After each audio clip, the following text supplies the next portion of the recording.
நடைபெறுகின்ற நாடாளுமன்ற தேர்தலில் நம்முடைய வெற்றி வேட்பாளர் அமைச்சர் பி விக்னேஷ் அவர்கள் கழகத்தின் சார்பாக நிறுத்தப்பட்டிருக்கிறார்.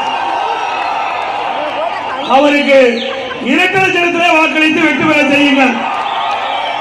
நம்முடைய சின்னம் புரட்சித் தலைவர் எம்ஜிஆர் சின்னம், அம்மாவின் சின்னம், தாய்க்குளத்தின் சின்னம், விவசாயி சின்னம், நெசவாளின் சின்னம், தொழிலாளர் சின்னம், வெற்றி சின்னம்.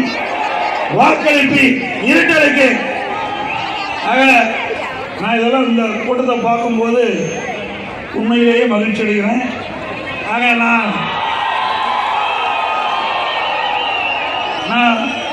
40 நாடாளுமன்ற தொகுதிக்கு பிரச்சாரத்துக்கு போயிருக்கிறேன்.